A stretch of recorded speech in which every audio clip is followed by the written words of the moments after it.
Hello and welcome back to our channel everyone. जैसा कि हमने आपको अपनी पिछली वीडियो में बताया था कि मिनिस्ट्री ऑफ रेलवेज की रेलवे रिक्रूटमेंट बोर्ड्स की मिनिस्टीरियल एंड आइसोलेटेड कैटेगरीज की एग्जामिनेशन आने वाली है, जिसके अंदर लॉ रिलेटेड बहुत सारी वैकेंसीज होने वाली हैं। अब डिटेल्ड एडवर्टीजमेंट आउट होने के बाद हम इस एग्जाम से जुड़ी सभी चीजें आपको बताएंगे। तो चलिए शुरू करते हैं।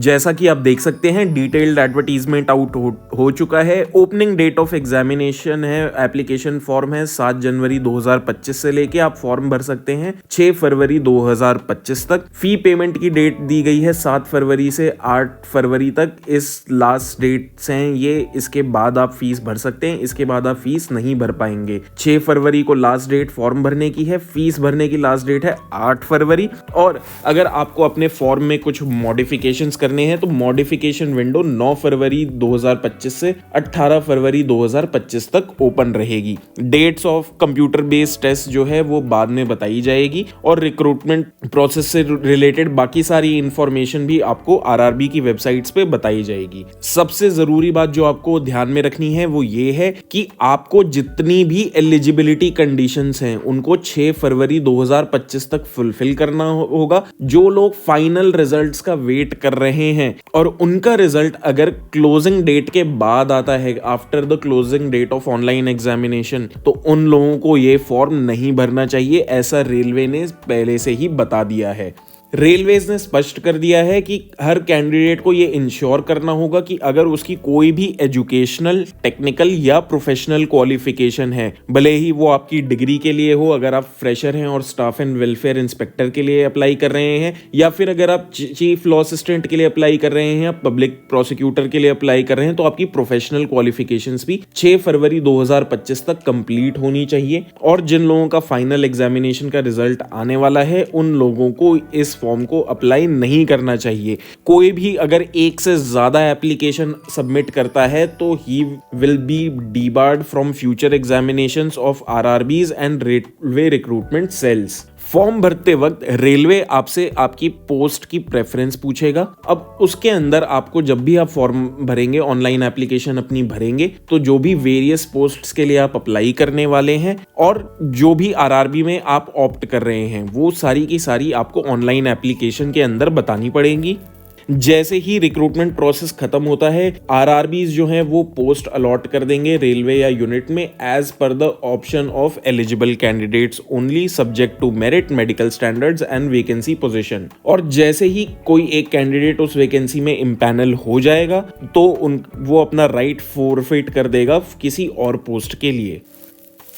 कोई भी कैंडिडेट जिसने पार्शियल ऑप्शन सेलेक्ट किया है, ही will be considered only for the specific categories adopted by them. और किसी भी पोस्ट को अगर आप ऑप्ट नहीं करते हैं then it will be considered as unwillingness for the same. RRB जो है वो राइट रिजर्व करेगी कि आपको जो आपने पोस्ट ऑप्ट नहीं की है उसके अंदर भी आपको नौकरी दी जा सकती है। और अगर कोई भी शॉर्टफॉल होती है तो उसके अंदर मेरिट लिस्ट के अंदर नीचे जो कैंडिडेट्स होंगे उनको भी प्रेफरेंस दे सकता है आरआरबी। याद रहे, SC ST कैंडिडेट्स को free sleeper railway class pass मिलेगा एग्जाम देने के लिए, और उसके लिए उनको यस भरना होगा ऑनलाइन एप्लीकेशन के अंदर। ये फैसिलिटी वो जरूर अवेल करें। सबसे इंपॉर्टेंट बात, रेलवे का कोई भी फॉर्म भरने से पहले मेडिकल स्टैंडर्ड हमें चेक कर लेना चाहिए। जो लॉ रिलेटेड वैकेंसीज हैं, भले ही वो स्टाफ एंड वेलफेयर इंस्पेक्टर हो, चीफ लॉ असिस्टेंट हो या फिर पब्लिक प्रोसिक्यूटर हो, उसके अंदर मेडिकल स्टैंडर्ड C1 कैटेगरी का होना चाहिए। डिस्टेंट विजन 6/12, 6/18 विद और विदाउट ग्लासेस, और नियर विजन SN 0.6, 0.6 विद और विदाउट ग्लासेस व्हेन रीडिंग और क्लोज वर्क इज रिक्वायर्ड। तो अगर आपके ये मेडिकल स्टैंडर्ड आप मीट नहीं करते हैं इन 3 वैकेंसीज के अंदर, chief law assistant, public prosecutor और स्टाफ एंड वेलफेयर इंस्पेक्टर, तो आप ये फॉर्म ना भरें। एक बार एज लिमिट्स भी देख लेते हैं। अगर किसी वैकेंसी में 18 से 33 साल है तो मैक्सिमम 2 जनवरी 1992 तक डेट ऑफ बर्थ होनी चाहिए। 18 से 35 साल में 2 जनवरी 1990, 18 से 36 साल में 2 जनवरी 1989, 18 से 38 साल में 2 जनवरी 1987, 18 से 43 साल में 2 जनवरी 1982, 18 से 48 साल में 2 जनवरी 1977 और 1 जनवरी 2007 के बाद का कोई भी ये फॉर्म नहीं भर पाएगा, not later than 1 January 2007। Form भरते वक्त हर हालत में आपको याद रखना है कि जो भी आप डेट ऑफ बर्थ फिल कर रहे हैं वो सेम होनी चाहिए आपकी मैट्रिकुलेशन या SSLC के सर्टिफिकेट पे, यानी 10th क्लास के सर्टिफिकेट पे वही सेम डेट ऑफ बर्थ होनी चाहिए। एक बार फिर से रेलवे क्लियरली आपको बता रहा है कि अगर आप कोई भी क्वालिफिकेशन 6 फरवरी 2025 तक मीट नहीं कर रहे हैं तो आप प्लीज ये फॉर्म मत भरिए। फॉर्म की फीस होने वाली है 500 रुपए। Now the most important thing इस फॉर्म से related, ministerial and isolated categories के फॉर्म से रिलेटेड, सिर्फ ऑनलाइन मोड में ही एप्लीकेशन करनी है और सिर्फ candidates can apply to only 1 RRB। आप सिर्फ एक RRB को सिलेक्ट करके फॉर्म भर सकते हैं और सिर्फ एक एप्लीकेशन फॉर्म ही भर सकते हैं एक RRB में। और आप कोई और, अगर आपने किसी और RRB का फॉर्म किया तो आपका कैंडिडेचर रिजेक्ट हो जाएगा और जैसे ही आप RRB को सिलेक्ट कर लेंगे तो आपकी चॉइस वो फुल एंड फाइनल होगी। उसके बाद कोई भी चेंजेस आपके RRB के चॉइस में नहीं हो सकते हैं। और सबसे इंपॉर्टेंट चीज, रेलवेज के अंदर RRB का selection is of utmost important. वो हम आपको अपनी नेक्स्ट वीडियो में बताएंगे कि RRB कैसे सिलेक्ट करें, खास तौर पे कि आपको किस RRB से अप्लाई करना चाहिए, क्योंकि हर जोन की कट ऑफ अलग अलग जाती है जिसे हम डिटेल में नेक्स्ट वीडियो के अंदर डिस्कस करेंगे। अगर आपको हर हाल में अपने घर के आसपास ही जॉब करनी है तो फिर आप कोई नियर बाई जोन या RRB भर सकते हैं। अदरवाइज आप किसी ऐसे जोन को सिलेक्ट कर सकते हैं या RRB को जहां वैकेंसी अधिक होती हैं। लेकिन अधिक वैकेंसी होने का ये मतलब बिल्कुल भी नहीं है कि वहां कट ऑफ लो नहीं रहेगी, क्योंकि अगर आप रेलवे के कॉमन रिक्रूटमेंट्स में देखेंगे तो जनरली ये देखा गया है कि जिस जोन में अधिक वैकेंसी होती है वही सबसे अधिक बच्चे अप्लाई करते हैं, जिससे वहां का कट ऑफ कभी कभी और हाई चले जाता है। तो कुल मिला के सही जोन सेलेक्ट करना, सही RRB सेलेक्ट करना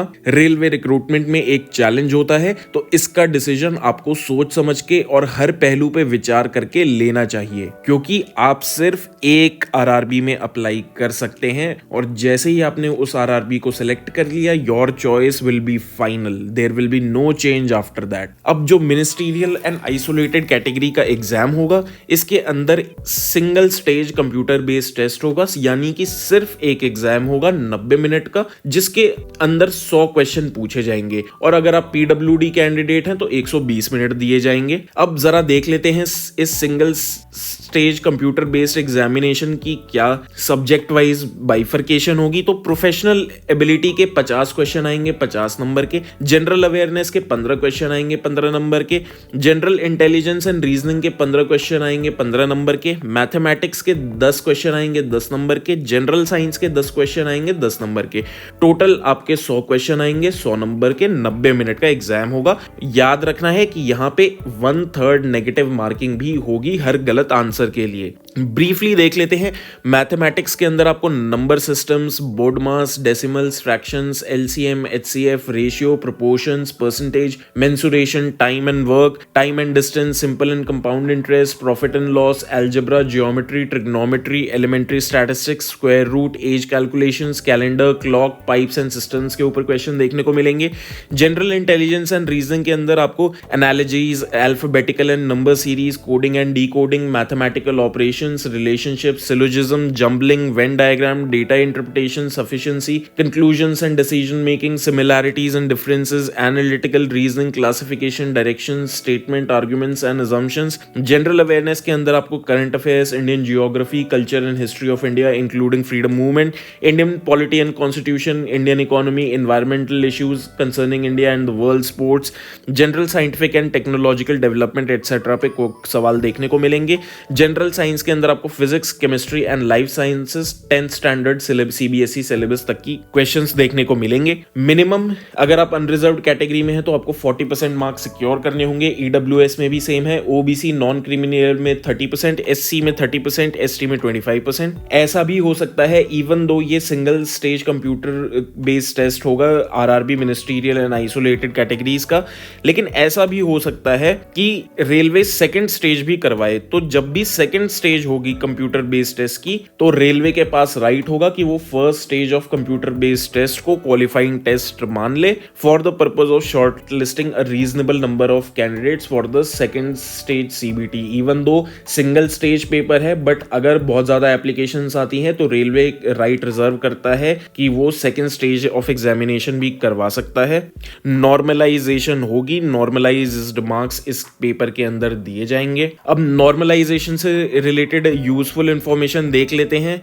जनरल रूल ये रहेगा कि जो शॉर्ट लिस्टिंग होगी वो मार्क्स जो है कंप्यूटर बेस्ड टेस्ट में उसके ऊपर बेसिस पे होगी और performance test, teaching skill test, translation test इन सब के ऊपर होगी। लेकिन अगर एग्जाम मल्टी सेशंस में कंडक्ट करवाया जाता है, अगर मल्टीपल सेशंस में एग्जाम होता है तो मार्क्स की नॉर्मलाइजेशन होगी, बी श्योर ऑफ दैट। इन सभी आरआरबीज के ऊपर आपको सिलेक्शन करना पड़ेगा कि आप इनमें से किस आरआरबी के अंदर सिलेक्ट करते हैं पोस्ट्स को। अब प्रोफेशनल एबिलिटी के जो 50 क्वेश्चन आने वाले हैं staff and welfare inspector, chief law assistant और पब्लिक प्रोसिक्यूटर में, इसको देख लेते हैं। जल्दी से 50 क्वेश्चन आएंगे प्रोफेशनल एबिलिटी के, उनको देख लेते हैं। Industrial staff and welfare inspector की बात की जाए तो आपको industrial disputes act 1947, Indian trade union act 1926, industrial employment standing orders act 1946 में से 9 से 11 क्वेश्चन आएंगे। Workmen's compensation act 1923, employees provident fund act 1952, employees state insurance act 1948 और मैटरनिटी बेनिफिट एक्ट 1961 में से 9 से 11 क्वेश्चन आएंगे।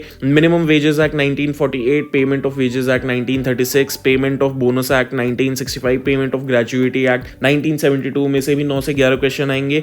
Indian factories act 1948, mines act 1952 में से 7 से 10 क्वेश्चन आएंगे। आपको कंप्यूटर्स और एप्लीकेशंस के भी क्वेश्चंस आएंगे। इनपुट एंड आउटपुट डिवाइसेस और एमएस ऑफिस के क्वेश्चंस आएंगे 3 से 5। आरटीआई एक्ट आपको पढ़ना पड़ेगा और उसके अंदर से 2 से 4 क्वेश्चन आएंगे। न्यू पेंशन स्कीम के ऊपर भी 1 से 3 क्वेश्चन देखने को मिलेंगे और ये टोटल आपके प्रोफेशनल एबिलिटी में 50 क्वेश्चंस आएंगे। स्टाफ एंड वेलफेयर इंस्पेक्टर का सिलेबस 50 क्वेश्चन का ये होने वाला है। अब बात करते हैं चीफ लॉ असिस्टेंट में प्रोफेशनल एबिलिटी के कौन कौन से क्वेश्चन आएंगे। कॉन्स्टिट्यूशन के अंदर आपको preamble, salient features, fundamental rights, fundamental duties, directive principles of state policy, legislature, executive और जुडिशरी में से 3 से 5 क्वेश्चन देखने को मिलेंगे। एडमिनिस्ट्रेटिव लॉ के अंदर आपको nature and scope of administrative law, legislative power of the administration, judicial power of administration, judicial control of administrative action, corporations and public undertaking में से 2 से 3 क्वेश्चन देखने को मिलेंगे। जूरिस्प्रूडेंस के अंदर आपको नेचर एंड कॉन्सेप्ट पढ़ना है, स्कूल्स ऑफ जूरिस्प्रूडेंस पढ़ना है, sources of law, legal concepts, legal persons, 3 से 4 क्वेश्चन इसके आएंगे। लॉ ऑफ टॉर्ट्स के अंदर जनरल कॉन्सेप्ट्स, आपको बेसिकली पूरा टॉर्ट आना चाहिए, 2 से 3 क्वेश्चन के लिए। हिंदू लॉ के अंदर आपको sources, marriage, divorce, maintenance, adoption, gift and succession के ऊपर फोकस करना है, 3 से 4 क्वेश्चन आएंगे इसके अंदर। सीपीसी के अंदर आपको suits, execution and appeals, reference, review, revision, written statement, set off, counter claim, examination, discovery, admissions and documents के ऊपर जो क्वेश्चंस देखने को मिलेंगे 5 से 7। भारतीय नागरिक सुरक्षा संहिता के अंदर आपको पूरा ही पढ़ना है, करीब करीब 2 से 3 क्वेश्चन देखने को मिलेंगे। भारतीय न्याय संहिता के अंदर आपको punishments, abetment, criminal conspiracy, offences against the state, contempt of the lawful authority of public servants, false evidence, offences affecting the human body and property पे 2 से 3 क्वेश्चन देखने को मिलेंगे। भारतीय साक्ष्य अधिनियम के अंदर आपको facts which need not be proved, relevancy of facts, oral evidence, documentary evidence, burden of proof, estoppel, examination of witness and the improper admission and rejection of evidence पढ़ना होगा, 2 से 3 क्वेश्चन आएंगे यहाँ से। इंडियन कॉन्ट्रैक्ट एक्ट 1872 के अंदर आपको agreement पढ़ना होगा, contract and proposal, acceptance, consideration, capacity to contract, factors vitiating consent, legality of object, performance of contracts, breach of contract, indemnity and guarantee and bailment पढ़ना होगा, 2 से 3 क्वेश्चन यहाँ से आएंगे। लिमिटेशन एक्ट के अंदर आपको प्रिलिमिनरी चीजें आनी चाहिए, limitation of suits, appeals and applications के ऊपर क्वेश्चंस आएंगे। Period of limitation, acquisition of ownership by possession and miscellaneous provisions आएंगी, 2 से 3 क्वेश्चन आएंगे यहाँ से। स्पेसिफिक रिलीफ एक्ट के अंदर आपको स्पेसिफिक रिलीफ और प्रिवेंटिव रिलीफ के ऊपर क्वेश्चंस देखने को मिलेंगे, 1 से 2 क्वेश्चन यहाँ से आएंगे। पार्टनरशिप एक्ट के अंदर nature of partnership, relations of partners to one another, relation of parties to third persons, incoming and outgoing partners, dissolution of firm, registration of firms के ऊपर 1 से 2 क्वेश्चन देखने को मिलेंगे। आर्बिट्रेशन एंड कंसिलिएशन एक्ट 1996 में आपको आर्बिट्रेशन और conciliation के ऊपर 2 से 3 क्वेश्चन आएंगे। कंज्यूमर प्रोटेक्शन एक्ट लगभग आपको पूरा पढ़ना रहेगा। Protection of human rights act भी आपको पूरा पढ़ना है, दोनों में से 1 से 2 क्वेश्चन आएंगे each. Transfer of property act में जनरल चीजें आपको पूरी पता होनी चाहिए। Transfer of property by act of parties, sales of immovable property, mortgages of immovable property and charges, lease of immovable property, exchanges and gifts के ऊपर 2 से 3 क्वेश्चन आएंगे। राइट टू इन्फॉर्मेशन एक्ट में obligations of public authority, central and state information commission, appeals and penalties के ऊपर questions आएंगे, 1 से 2 question. Company law के अंदर आपको formation, registration, incorporation of company, capital formation, corporate administration and winding up of companies के ऊपर क्वेश्चंस मिलेंगे, 2 से 3। लेबर लॉ के अंदर आपको industrial dispute act 1947, trade unions act 1926, employees state insurance act 1948, employees provident fund act 1952, maternity benefit act 1961, minimum wages act 1948, factories act 1948, payment of wages act 1936। ये सब पढ़ना है, 3 से 5 क्वेश्चन आएंगे, 50 क्वेश्चन इससे बनेंगे आपके। अब बात करते हैं पब्लिक प्रोसिक्यूटर के जो 50 क्वेश्चन आने वाले प्रोफेशनल एबिलिटी के, उसका कैसा सिलेबस रहने वाला है। सिलेबस इसका थोड़ा यूनिक रहेगा, और या फिर यूनिक नहीं तो थोड़ा हटके रहेगा। Persons under the law, legal concepts के आपके आएंगे 3 से 4 क्वेश्चन, जिसके अंदर आपको persons under law, natural and legal personality, legal status of animals, unborn and dead persons, corporate personality, corporate criminal liability, concept of property, kinds of property and modes of acquisition, concept of ownership and possession, concept of kinds of rights, state, its essential elements and kinds of state. Criminal and penology में से आपको 3 से 4 question मिलेंगे। Crime causation factors, positive schools of criminology, लैम्ब्रोसो, Enrico Ferri, Tarde, इन सब के ऊपर questions देखने को मिलेंगे। Crime and sociology, poverty and crime, differential association theory, white collar crimes, theories of punishment, reformative and rehabilitative techniques, kinds of punishment under Indian penal code, capital punishment and its constitutional validity, prison labour and parole के ऊपर questions देखने को मिलेंगे। General principles of crime के 3 से 4 question आएंगे। अब इसके अंदर आपको पढ़ना होगा crime and its definition, actus reus, voluntary act, act caused in negligence, distinction between tort and crime, mens rea, its levels under Indian penal Code, inchoate crimes, common intention, criminal conspiracy, criminal attempt, abetment, इन सबसे 3 से 4 question. General exceptions पढ़नी है। भारतीय न्याय संहिता के अंदर 5 से 7 क्वेश्चन आएंगे इसके अंदर, जो कि है चैप्टर 3 भारतीय न्याय संहिता 2023 के अंदर। इसके अंदर आपको स्पेसिफिकली पढ़ना है mistake of facts, judicial acts, accidents, acts of infancy, insanity, consent and duress, trifles, private defence, other excusable and justifiable acts, judicial interpretation of general exceptions, offences against human body आपको पढ़ने हैं, culpable homicide and murder, causing death by negligence, dowry death and suicide, causing miscarriage, hurt, grievous hurt, acid attack, abduction, offenses against modesty of women, rape and unnatural offenses, criminal law amendment act 2013 and its implications आपको पता होने चाहिए। relevant special legislations on sexual abuse against children and sexual harassment at work of women at workplace, judicial responses, ये सब आपको पढ़ना होगा। 3 से 4 क्वेश्चंस यहाँ से आएंगे आपके।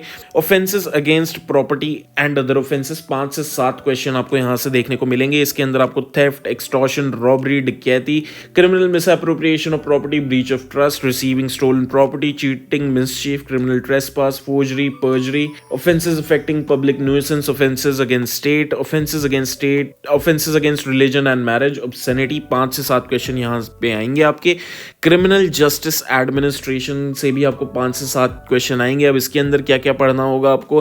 Purpose of criminal justice administration, classes of criminal courts and it's jurisdiction in India, public prosecutors and their role, executive magistrates, organization of police and its powers, classification of offenses, cognizable and non-cognizable, bailable and non-bailable, victim protection under Indian legal system, remedies of appeal, revision and inherent powers of high court, bail and anticipatory bail, principles of evidence। आपको 5 से 7 question यहाँ देखने को मिलेंगे। भारतीय साक्ष्य अधिनियम के अंदर आपको पढ़ना होगा evidence, relevancy of facts, admissibility of evidence, concept of burden of proof, confession, confession to police officer, dying declarations, documentary evidence, evidentiary value of public documents, presumptions under India law, hearsay rule and exceptions, electronic evidence, expert evidence, identification of person, witness and examination of witness, rejection production of evidence, constitutional rights of the accused and arrested. आपको 5 से 7 question इस topic से देखने को मिलेंगे। इसके अंदर आपको पढ़ना होगा accusatorial and inquisitorial system in criminal process, concept of fair trial as a constitutional right, socio economic offences, shifting of burden of proof,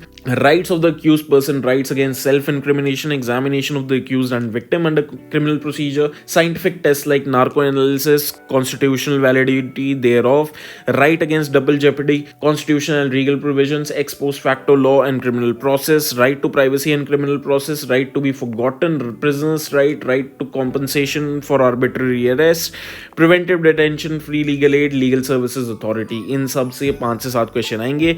भारतीय नागरिक सुरक्षा संहिता आपको पूरी पढ़नी है। 5 से 7 क्वेश्चन कहीं से भी आ सकते हैं।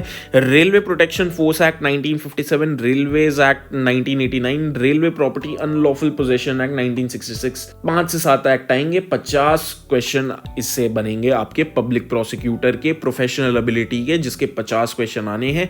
इन सभी टॉपिक से आपको क्वेश्चंस पूछे जाएंगे। सिलेबस का डिजाइन इन 50 क्वेश्चंस के लिए थोड़ा यूनिक है, जैसा हमने आपको बताया था, बट ये सब देखने के बाद आप समझ ही गए होंगे कि हमने इसे हल्का सा आउट ऑफ द ऑर्डिनरी क्यों बोला है। अब एलिजिबिलिटी क्राइटेरिया देख लेते हैं। चीफ लॉ असिस्टेंट, आपको इसके अंदर 3 साल की standing practice as a pleader at bar चाहिए। 3 साल की स्टैंडिंग प्रैक्टिस का क्या मतलब है? सिंपल सा मतलब है कि अगर आपने एनरोलमेंट करवा रखा है या फिर किसी भी बार एसोसिएशन में रजिस्ट्रेशन करवा रखा है या किसी स्टेट बार काउंसिल के अंदर आपने रजिस्ट्रेशन करवा रखा है 3 साल से, तो आप इस एग्जाम के लिए एलिजिबल होंगे। और जो भी रेलवे एम्प्लॉइज हैं और जिन्होंने लॉ ग्रेजुएशन कर रखी है और उनकी 5 साल की सर्विस कंप्लीट हो चुकी है, वो भी इस फॉर्म को अप्लाई कर सकते हैं। Even railway magistrates can apply for the same. Public prosecutor के अंदर आपकी 5 साल की प्रैक्टिस मांगी गई है standing as an advocate at the bar. When we say standing as an advocate at the bar, इसके अंदर आपको सिंपल सा याद रखना है, अगर आपकी एनरोलमेंट हो रखी है और आपने किसी बार काउंसिल में रजिस्ट्रेशन करवा रखा है तो ये सफिशिएंट है। अगर आपने बार काउंसिल में भी रजिस्ट्रेशन करवा रखा है और बार एसोसिएशन में भी रजिस्ट्रेशन करवा रखा है, वो भी सफिशिएंट है। अब मान लीजिए आपने बार एसोसिएशन में रजिस्ट्रेशन नहीं करवा रखा है, सिर्फ बार काउंसिल में रजिस्टर्ड है, दैट इज ऑल्सो सफिशिएंट। इसके अंदर बस आपको याद रखना है 5 साल पीपी के लिए, 3 साल चीफ लॉ असिस्टेंट के लिए। अगर आप रेलवे एम्प्लॉय हैं, 5 साल आपकी नौकरी हो चुकी है और आपने एलएलबी कर ली है, तो 5 साल की सर्विस चाहिए बस आपको चीफ लॉ असिस्टेंट के लिए। लेवल 7 पोस्ट हैं दोनों, 44,900 की पे है। बेसिक पे मेडिकल स्टैंडर्ड जैसे हमने बताया था C1 होगा। चीफ लॉ असिस्टेंट के लिए मैक्सिमम एज 43 इयर्स है और पब्लिक प्रोसिक्यूटर के लिए मैक्सिमम एज 35 साल है। अब स्टाफ एंड वेलफेयर इंस्पेक्टर की एलिजिबिलिटी देख लेते हैं। ग्रेजुएशन, फ्रेश ग्रेजुएट ये फॉर्म भर सकता है, लेकिन उसको और क्या क्या चाहिए फ्रेश ग्रेजुएट को? अगर उसके पास डिप्लोमा है लेबर और सोशल वेलफेयर में, he can fill this form. अगर उसके पास डिप्लोमा है लेबर लॉ में and he is a graduate, तो भी वो फॉर्म भर सकता है। अगर उसने एलएलबी की है और उसके एलएलबी में लेबर लॉ के ऊपर सब्जेक्ट था और पेपर उसने दिए हैं लेबर लॉ के, तभी वो ये फॉर्म भर सकता है। So all those law graduates जिन्होंने लेबर लॉ के ऊपर कम पेपर दिए हैं अपनी एलएलबी के दौरान, they are eligible to apply in staff and welfare inspector as well. PG diploma है पर्सनल मैनेजमेंट में, एमबीए कर रखी है एज पर्सनल मैनेजमेंट के अंदर, एमबीए एचआर कर रखी है, PG diploma in human resource management कर रखा है। All this is sufficient and you are a fresher और आपने एलएलबी कर रखी है most importantly with a paper in labour law, then you can apply. कोई एक्सपीरियंस आपको नहीं चाहिए, you just need your degree before 6 Feb 2025। Maximum age limit इसके अंदर 36 साल की है। इसके अंदर भी मेडिकल स्टैंडर्ड C1 है। Please make sure that you meet the requisite medical standard. 6th level की पे की जॉब है, 35,400 इसके अंदर बेसिक पे है। C1 मेडिकल स्टैंडर्ड होगा इसके अंदर। याद रहे, अगर आपने एलएलबी तो करी है लेकिन उसमें आपका लेबर लॉ का कोई पेपर नहीं था, तो आप ये फॉर्म नहीं भर सकते, you are ineligible for the same. अब फटाफट वैकेंसी पोजीशन देख लेते हैं वेरियस आरआरबीज के अंदर। तो आरआरबी अहमदाबाद के अंदर स्टाफ एंड वेलफेयर की 2 सीट्स हैं, ओबीसी नॉन क्रीमी की 1 सीट है, वेस्टर्न रेलवे के अंदर टोटल 3 सीट्स हैं। आरआरबी अजमेर के अंदर स्टाफ एंड वेलफेयर इंस्पेक्टर की वेस्ट सेंट्रल रेलवे में 1 सीट है, अनरिजर्व्ड कैटेगरी की, टोटल भी 1 सीट है। आरआरबी बैंगलोर के अंदर चीफ लॉ असिस्टेंट की साउथ वेस्टर्न रेलवे में अनरिजर्व्ड की 1 सीट है, एसटी की 1 सीट है, टोटल 2 सीटें हैं। स्टाफ एंड वेलफेयर इंस्पेक्टर की साउथ वेस्टर्न रेलवे में 1 सीट है, अनरिजर्व्ड कैटेगरी की, टोटल भी 1 है। आरआरबी भोपाल के अंदर चीफ लॉ असिस्टेंट की वेस्ट सेंट्रल रेलवे में 1 अनरिजर्व्ड की सीट है, 1 एससी की सीट है, 1 ओबीसी ईडब्ल्यूएस की सीट है, तो टोटल 3 वैकेंसीज हैं। आरआरबी भोपाल के अंदर जो वेस्टर्न रेलवे है उसके अंदर स्टाफ एंड वेलफेयर इंस्पेक्टर की अनरिजर्व्ड कैटेगरी में 1 सीट है, टोटल 1 सीट है। भुवनेश्वर की बात की जाए तो ईस्ट कोस्टल रेलवे के अंदर चीफ लॉ असिस्टेंट की अनरिजर्व्ड की 1 सीट है, ओबीसी नॉन क्रीमी लेयर की 1 सीट है, टोटल 2 वैकेंसीज हैं। और स्टाफ एंड वेलफेयर इंस्पेक्टर की ईस्ट कोस्टल रेलवे में 2 अनरिजर्व्ड की, 1 एससी की, टोटल 3 सीट्स हैं। आरआरबी बिलासपुर की बात की जाए तो बिलासपुर के अंदर चीफ लॉ असिस्टेंट की 2 अनरिजर्व्ड की सीट है, 1 ईडब्ल्यूएस की सीट है, टोटल 3 सीट है। पब्लिक प्रोसिक्यूटर की साउथ ईस्ट सेंट्रल रेलवे में 2 सीट है, अनरिजर्व्ड कैटेगरी की, और टोटल भी 2 है। स्टाफ एंड वेलफेयर इंस्पेक्टर की 4 अनरिजर्व्ड की सीट है, 1 एसटी की सीट है, टोटल 5 सीटें हैं। आरआरबी चंडीगढ़ के अंदर स्टाफ एंड वेलफेयर इंस्पेक्टर की 1 एससी की सीट है और 1 ईडब्ल्यूएस की सीट है, टोटल 2 सीटें हैं। आरआरबी चेन्नई के अंदर चीफ लॉ असिस्टेंट की सदर्न रेलवे में 2 सीट है अनरिजर्व्ड की, 1 एससी की, 1 ओबीसी नॉन क्रिमिनल की, टोटल 4। पब्लिक प्रोसिक्यूटर की 7 सीट है अनरिजर्व्ड, एससी की 2, 1 ST, 1 OBC non criminal, 1 EWS, total 12। Staff and welfare inspector की 1 यूआर की सीट है, 1 एससी की सीट है, टोटल 2 सीटें हैं। आरआरबी गोरखपुर में सिर्फ स्टाफ एंड वेलफेयर इंस्पेक्टर की नॉर्थ ईस्टर्न रेलवे में 3 सीटें हैं अनरिजर्व्ड कैटेगरी में, 1 सीट है ओबीसी नॉन क्रिमिनल, 4 सीटें हैं। आरआरबी गुवाहाटी के अंदर स्टाफ एंड वेलफेयर इंस्पेक्टर की नॉर्थ फ्रंटियर रेलवे में 5 सीटें हैं अनरिजर्व्ड की, टोटल भी 5 सीटें हैं। आरआरबी जम्मू एंड श्रीनगर की बात की जाए तो स्टाफ एंड वेलफेयर इंस्पेक्टर की नॉर्दर्न रेलवे में अनरिजर्व्ड की 1 सीट है, टोटल 1 सीट है। और स्टाफ एंड वेलफेयर इंस्पेक्टर की पटियाला लोकोमोटिव वर्क्स में 2 सीटें हैं अनरिजर्व्ड की, टोटल भी 2 सीटें हैं, टोटल 3 सीट्स हैं। आरआरबी कोलकाता में देखें तो चीफ लॉ असिस्टेंट की ईस्टर्न रेलवे में अनरिजर्व्ड की 1 एससी की, 1 एसटी की, 1 ओबीसी की 2, टोटल 5 सीटें हैं। Chief law assistant south eastern railway में 3 अनरिजर्व्ड की, 3 ओबीसी की, 1 ईडब्ल्यूएस की, टोटल 7 सीट है। पब्लिक प्रोसिक्यूटर की कोलकाता के साउथ ईस्टर्न रेलवे में 1 एसटी की सीट है, 1 ईडब्ल्यूएस की सीट है, टोटल 2 सीटें हैं। Staff and welfare inspector eastern railway में 4 अनरिजर्व्ड की, 1 SC, 1 ST, 3 OBC, 1 EWS, total 10 सीटें। और साउथ ईस्टर्न रेलवे में 3 unreserved, 1 SC, 1 ST, 1 OBC, total 6 सीटें। आरआरबी मालदा में लॉ की कोई सीट नहीं है। आरआरबी मुंबई में आए तो सेंट्रल रेलवे के अंदर चीफ लॉ असिस्टेंट की अनरिजर्व्ड की 10 सीटें हैं, ओबीसी की 1, टोटल 11। चीफ लॉ असिस्टेंट की अगर वेस्टर्न रेलवे में बात की जाए तो अनरिजर्व्ड की 1 SC, 1 OBC, total 3। Public prosecutor की बात की जाए तो वेस्टर्न रेलवे में 3 वैकेंसी हैं अनरिजर्व्ड की, 1 एससी की, टोटल 4। और स्टाफ एंड वेलफेयर इंस्पेक्टर की वेस्टर्न रेलवे में 2 अनरिजर्व्ड की, 1 एससी की, 1 ओबीसी की, टोटल 4। तो सबसे बड़ी जो वैकेंसी है लॉ स्टूडेंट्स के लिए वो आरआरबी मुंबई है एक तरीके से। आरआरबी पटना के अंदर चीफ लॉ असिस्टेंट की ईस्ट सेंट्रल रेलवे में 4 अनरिजर्व्ड, 1 एससी, टोटल 5। और स्टाफ एंड वेलफेयर इंस्पेक्टर की अनरिजर्व्ड कैटेगरी की 2 सीटें हैं। आरआरबी प्रयागराज में चीफ लॉ असिस्टेंट की एनसीआर में नॉर्थ सेंट्रल रेलवे में 2 अनरिजर्व्ड की, 1 ओबीसी, 1 ईडब्ल्यूएस की, 4 सीटें हैं। स्टाफ एंड वेलफेयर इंस्पेक्टर की प्रयागराज में 4 अनरिजर्व्ड की, 1 ओबीसी की, 5 सीटें हैं टोटल। आरआरबी सिकंदराबाद की बात की जाए तो चीफ लॉ असिस्टेंट की साउथ सेंट्रल रेलवे में 2 unreserved, 1 SC, 1 OBC, 1 EWS, 5 seats हैं। स्टाफ एंड वेलफेयर इंस्पेक्टर की 1 अनरिजर्व्ड, 1 एससी, टोटल 2 सीट्स हैं। So with this we are done with this video. I hope आपको क्लियर हो गया होगा कि क्या वैकेंसी पोजीशन है, कब फॉर्म भरना है, क्या सिलेबस है। हमने सारे पॉइंट्स टच कर दिए हैं। मोस्ट इंपॉर्टेंट बात, सिकंदराबाद हो, प्रयागराज हो, पटना हो, मुंबई हो, मालदा हो, कोलकाता हो, जितने भी आरआरबीज हैं, जम्मू, गुवाहाटी, जितने भी आरआरबीज हैं, you can opt for one only. याद रहे, अगर आपको ये डिटेल्ड नोटिफिकेशन चाहिए तो आप जो डिस्क्रिप्शन बॉक्स में लिंक दिया गया है या जो हमने कमेंट पिन किया है उसके अंदर हमारे टेलीग्राम ग्रुप या चैनल पे जाके आप ये डिटेल नोटिफिकेशन डाउनलोड कर सकते हैं। Thank you for watching this video. आप हमारी नेक्स्ट वीडियो में हमारे साथ जुड़िए जिसके अंदर हम आपको बताएंगे कि लॉ स्टूडेंट्स के लिए staff and welfare inspector, chief law assistant या फिर पब्लिक प्रोसिक्यूटर, इन 3 वैकेंसीज के लिए कौन सा आरआरबी सेलेक्ट करना इंपॉर्टेंट है, क्योंकि रेलवे के अंदर आपके एग्जाम निकालने से ज्यादा ये जरूरी है कि क्या आपने सही आरआरबी का सिलेक्शन किया या नहीं किया। That will decide whether you get the job और not. We will see you in the next video. अगर आपको ये वीडियो अच्छा लगा तो वीडियो को लाइक करें, चैनल को सब्सक्राइब करें। अगर पसंद नहीं आया तो मत करिएगा। Thank you for watching. I will see you next time.